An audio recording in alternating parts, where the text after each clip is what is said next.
दोस्तों, श्री शिव जी की कथा को पूरी सुननी चाहिए। आधे अधूरी कथा सुनने से मनुष्य को आधा अधूरा ज्ञान प्राप्त होता है और श्री शिव जी की कृपा भी नहीं प्राप्त हो जाती है। दोस्तों, श्री शिव जी की कथा की एक खास बात और होती है कि मनुष्य के अंदर जो भक्ति के भाव जागते हैं और वो जो काम क्रोध लोभ जैसे विकारों से दूर होने लगता है। मनुष्य जो होता है धन कमाता है और किस धन के भोग के कारण वो नरक का भागी बनता है और कौन सा ऐसा धन का कहाँ पे यूज़ किया जाए कि वो स्वर्ग का भागी बनता है। और कुछ ऐसे धन होते हैं जिसका वो उपयोग करता है, ना तो उसको पाप मिलता है ना पुण्य मिलता है। और कुछ मनुष्य जो होते हैं वो सुखी रहते हैं और कैसे मनुष्य जो है जीवन में सुख का अनुभव करता है। इसी पर आधारित ये वीडियो है। दोस्तों, मेजर टिप्स सिग्नल चैनल में आपका स्वागत है। आपको जानकारी अच्छी लगे तो चैनल सब्सक्राइब करिएगा। एक बार श्री पार्वती जी ने श्री शिव जी से कहा कि मेरे मन में बहुत से प्रश्न उठ रहे हैं, मैं बहुत दिनों से आपसे कुछ प्रश्न पूछना चाहती हूँ, क्योंकि मैंने जब मृत्यु लोक में झांक कर देखा तो वहाँ पे मुझे कुछ अनुभव हुआ। तो श्री शिव जी ने श्री पार्वती जी से कहा, हे गिरिजा, आप अपने प्रश्न बताइए। मैं आज बिल्कुल आपको प्रश्न बताने के मूड में हूँ। सारे प्रश्न का उत्तर मैं आपको दूंगा और आपको संतुष्ट कर दूंगा। श्री पार्वती जी ने कहा कि हे प्राणनाथ, मैंने पृथ्वी पर जो अवलोकन किया उससे मुझे लगा मनुष्य जो है अपने किस धन से स्वर्ग का भागी बनता है और धन का कहाँ पे उपयोग करे तो वो नरक का भागी बनता है। और तीसरा प्रश्न हमारा ये है कि जो मनुष्य होता है सभी मनुष्यों को सुख क्यों नहीं मिल पाता है। श्री शिव जी ने कहा, हे प्रिय, मैं आपके तीनों प्रश्नों का उत्तर दूंगा और आपको संतुष्ट करूंगा, लेकिन इन प्रश्नों का उत्तर मैं कथा के माध्यम से दूंगा। आप कथा को वो ध्यान से सुनिए, कहीं कथा के दौरान आप निद्रा के आगोश में ना आ जाइएगा। श्री पार्वती जी ने कहा, भला मैं अपने इन प्रश्नों के उत्तर के समय आगोश में कैसे आ सकती हूँ, आप कथा कहिए। श्री शिव जी ने कहा कि एक बहुत बड़े महात्मा हुआ करते थे, उनके 4 शिष्य थे। उन्होंने चारों शिष्यों को एक साथ शिक्षा दी थी और जो भी शिक्षा देते थे सब साथ में देते थे। अब हुआ यूँ कि जब उनकी शिक्षा पूरी हो गई और शिक्षा पूरी होने के बाद उनका जो दीक्षांत समारोह था, उस दिन श्री जो महात्मा जी थे उन्होंने अपने शिष्यों से कहा, मुझे तुमसे गुरु दक्षिणा लेनी है और गुरु दक्षिणा के रूप में मैं तुम्हें मेरा एक काम करना होगा। तो चारों शिष्य कहने लगे, गुरुजी आप अपना काम बताइए, मैं आपका काम तुरंत करूंगा। चारों शिष्य जो थे उस काम को जानने के लिए बहुत आतुर थे जो गुरुजी अपनी दीक्षा के रूप में लेने वाले थे। गुरुजी ने चारों शिष्यों को बुलाया और 3 रुपये दिए, सबको 3-3 रुपये दिए। इस प्रकार उन्होंने 12 रुपये बांटे और श्री गुरुजी ने कहा कि तुम्हें इन चारों लोगों को इन 3 रुपये से 4 दिशाओं में जाना है। तो शिष्यों ने कहा, हाँ गुरुजी, तो इन रुपयों का क्या हमें करना है। तो गुरुजी ने कहा, तुम्हें इन रुपयों में से 1 रुपये का अब लेना है, 1 रुपये का तब लेना है और 1 रुपये का ना अब लेना है ना तब लेना है।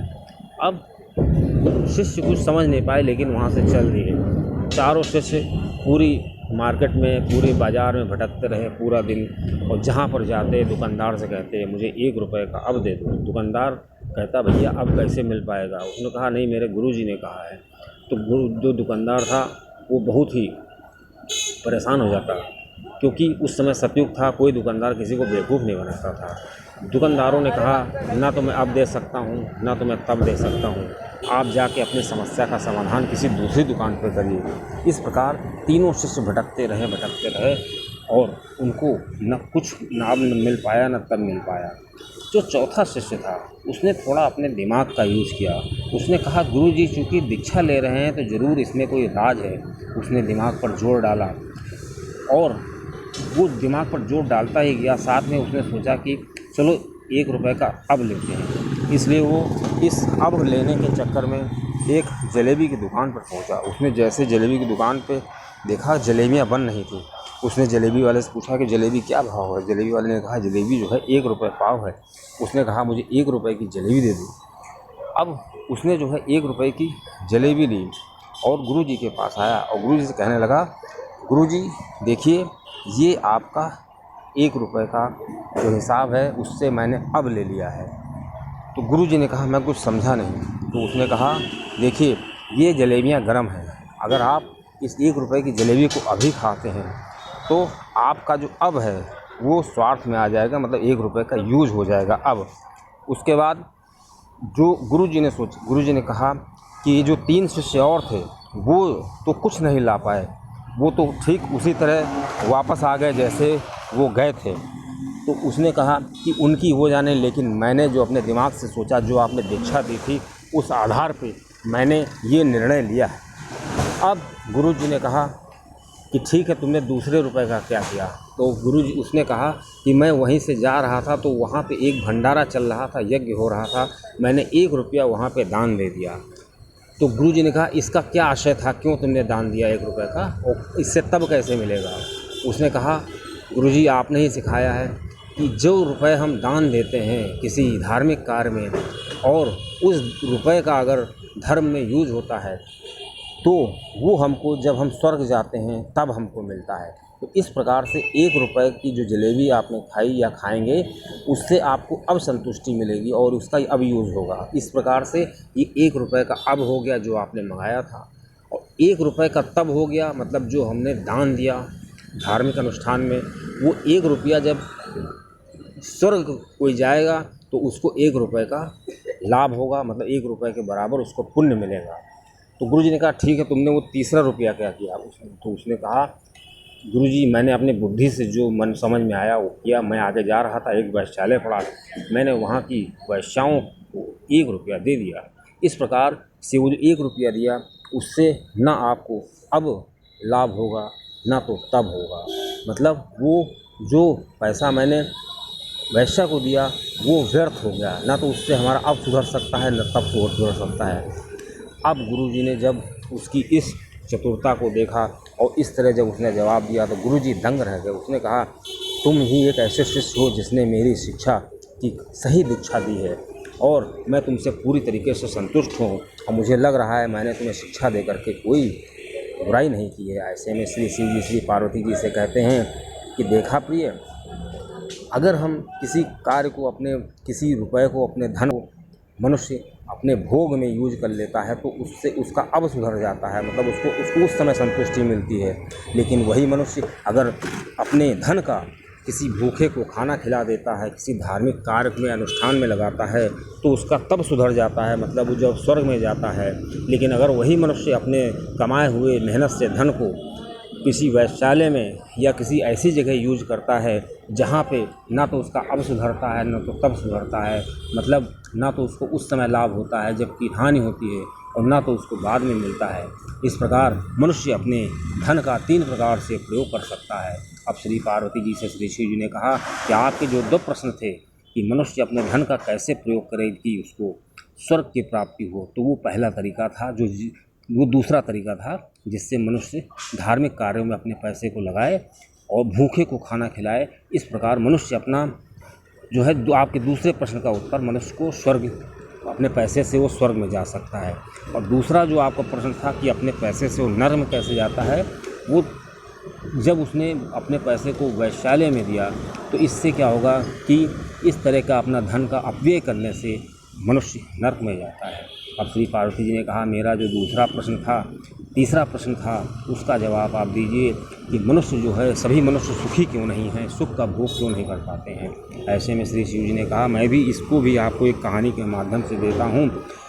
श्री शिव जी ने कहा कथा ध्यान से सुनिएगा। एक पेड़ था, उसमें आम के पेड़, खूब मीठे आम लगते थे, उस पर तोते रहा करते थे और उन तोतों ने एक किसी ज्ञानी पुरुष से सीख लिया था कि शिकारी आएगा, जाल बिछाएगा, दाना डालेगा, लेकिन हम फंसेंगे नहीं।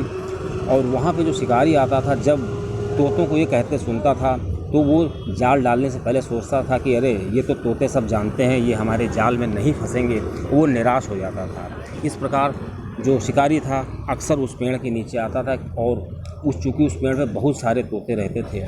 श्री शिव जी ने श्री पार्वती से कहा कि हे प्रिय, वो शिकारी हमेशा निराश होकर के चला जाता था। जब वो काफ़ी निराश हो गया तो वो एक महात्मा के पास गया और महात्मा से अपनी विधा बताई कि देखिए मैं शिकार करना चाहता हूँ, लेकिन जब आम के पेड़ के नीचे जाता हूँ जहाँ पर ऊपर तोते रहते हैं, और तोते कहने लगते हैं कि शिकारी आएगा, दाना डालेगा, जाल बिछाएगा, लेकिन हम फंसेंगे नहीं, तो बताइए हम क्या करें। तो महात्मा ने कहा बहुत साधारण बात है कि तोते अपना कार्य कर रहे हैं और तुम्हें अपना कार्य करना चाहिए। अब उसने कहा ठीक है, मैं अपना कार्य करता हूँ। वो दूसरे दिन फिर वहाँ गया, फिर तोतों ने कहा कि शिकारी आएगा, जाल बिछाएगा, दाना डालेगा, लेकिन हम फंसेंगे नहीं। लेकिन शिकारी जो था उसको महात्मा की बात याद आई। महात्मा ने कहा था तुम अपना कार्य करो और तोतों को अपना कार्य करने दो। इसी क्रम में उसने क्या किया, जाल बिछा दिया, और जैसे ही उसने जाल बिछाया सभी तोते उसमें फंस गया करके।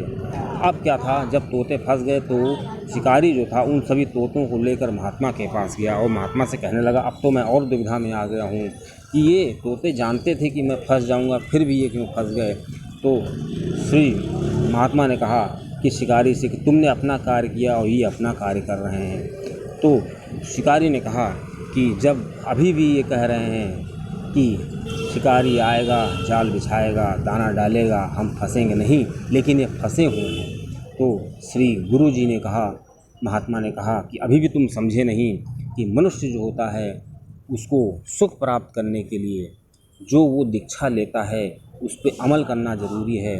मनुष्य क्या करता है कि उसको सुख प्राप्त करने के लिए वो अपने अर्जित ज्ञान का उपयोग नहीं कर पाता है। इस प्रकार जो व्यक्ति होते हैं वो ज्ञानी होने के बावजूद भी अपनी ज़िंदगी में सुख का भोग नहीं करने पाते हैं, क्योंकि श्री शिव जी ने कहा जिस प्रकार हमको देखने के लिए, सुंदर दृश्य देखने के लिए हमको आँखों की ज़रूरत होती है। जैसे कि एक गधा होता है, वो अपनी पीठ पर चंदन की लकड़ियाँ लिए जा रहा है, लेकिन वो उसके लिए वो व्यर्थ हैं, क्योंकि वो चंदन का स्वाद नहीं जानता है, चंदन के बारे में नहीं जानता है। इस प्रकार जो ज्ञानी पुरुष होते हैं और अपने ज्ञान का सही उपयोग नहीं कर पाते हैं, वो ठीक शास्त्रों को उसी प्रकार लादे हुए हैं जैसे गधा होता है और अपने पीठ पर चंदन की लकड़ी लादे हुए है, लेकिन उस चंदन का महत्व को नहीं जानता है। इस प्रकार श्री शिव जी पार्वती से कहते हैं कि हमें अपनी क्षमता को पहचानना चाहिए और वही ज्ञान अर्जित करना चाहिए जो हमको लाभ दे सके, और जो भी ज्ञान हमने अर्जित किया है उसका उपयोग करने की कोशिश करनी चाहिए, क्योंकि मनुष्य अपने ज्ञान का जितना उपयोग करेगा वो अपने जीवन में उतना ही धनी रहेगा।